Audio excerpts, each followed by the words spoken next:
Hey guys, Alejo here, and I'm just about to head to bed, and I thought before I did, I would just quickly make this video about surviving the first week after you've had a baby. I just got one of those calls where a dear friend of mine was basically ready to get on a plane and head to Mexico, and just, in shock, literal shock about where his life has ended up. I guess the baby's been crying every night. His wife is not happy. They haven't had sleep. And there was no one that just understood where he was at. And myself being a father, I seem to be that person that guys call. And I thought that comprehensive summary of what we discussed might be useful for other fathers out there that are experiencing the same thing. Essentially, what happened to my life? Who am I? And how am I going to get through this? And the good news is that this is going to be okay.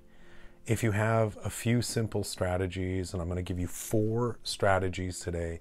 So something that every one of us really understands is soldiering, or the concept of soldiering. I don't mean literally going to war, but I mean the idea of being a soldier and doing the best that you can with the situation that you have. It means being a soldier of love. One of the most important things that happens during this small period of time is that the mom really wants to know that her little family unit is safe and secure. And that is a primal cue that is in every new mom. And as a dad, you're not instructed, you're not given intuition or skills or learning or education to deal with that first 90-day period. So here's the first 4 steps. Number 1, evince forth love. That means that on every level, and I'm going to combine this with also do no harm.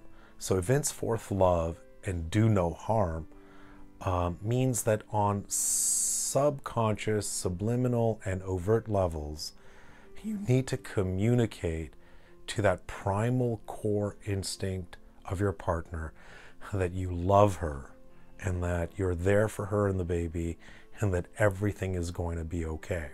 Now refer back to the idea of being a soldier. It doesn't matter if you believe it or not. That's not at play here.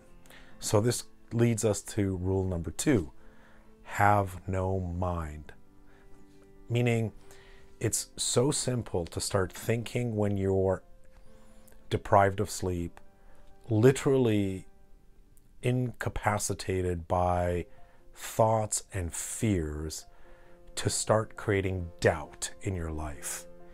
Doubt about your marriage, doubt about the child, doubt about the birth, doubt about your home, doubt about yourself.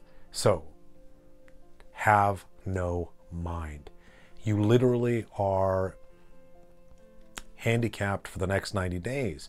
You are being bombarded by cortisol, by hormones, by sleep deprivation. You do not have the capacity to be at the wheel and be thinking. So have no mind. This is just basic soldiering now. For the next 90 days, all you're going to do is do what is necessary to evince forth love and do no harm and have no mind. Now I'm going to give you one last little idea of having humble gratitude. So the mind kicks in and starts telling you that, what the heck have I done to my life? This is not what I chose. This is not who I am, etc., etc., etc. The doubt, which we're going to eradicate in the next 90 days, starts to creep in. And a really great system to deal with cortisol and to deal with doubt is gratitude. I'm grateful I'm alive. I'm grateful I'm breathing. I'm grateful for the capacity of health that I have at hand. I'm grateful for my home. I'm grateful that there's a roof over over my head. I'm grateful that I have food in my belly. I'm grateful that I have a car. I'm grateful that I have a job. It doesn't matter what the job is. And doing gratitude in a harmonious and meditative way will switch literally the chemicals that are firing in your brain from cortisol slowly over to grateful mind. In the first in the beginnings of this system, establish that you have 90 days to soldier. Literally start a countdown. I want you to go to your calendar. I want you to circle the day. And from 90 days from now, that's when you can start thinking and having sane thoughts and criticisms. So for the next 90 days, and day number 1, evince forth love. Have no mind. And remember, evince forth love is also do no harm.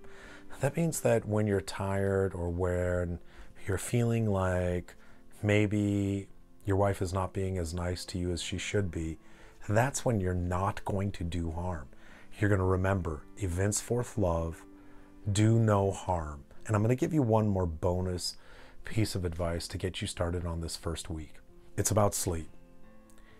Right now, the ego mind is going to kick in and it's going to want to do the things that it used to do before the baby arrived. Well, guess what? It's not going to happen, at least not for the next 90 days and likely not for the next few years. So accept that there's going to be a change and get sleep when you can. You are a soldier, and soldiers sleep when it's time to sleep. Soldiers feed the baby when it's time to feed the baby, and soldiers do no harm.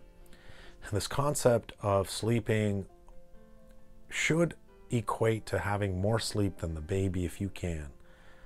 I know it's tough. You've got jobs. I know you've got duties, and I know that there's a lot going on in your life. But when you can, don't watch television, don't YouTube, don't do the things you used to do. Right now, you are at war. Get that sleep.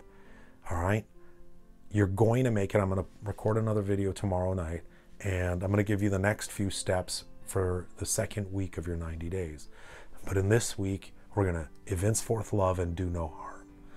We are going to get through stressful moments by rolling in humble gratitude, and we're going to have no mind. And as the bonuses I mentioned, we're going to get sleep. Whenever possible, go down and get sleep. Don't forget to hold your wife's hand, and I hope you make it through this. I know you're going to make it through this. If you just have patience and get through these first 90 days, you have an opportunity to have a legacy before you that you've never had before.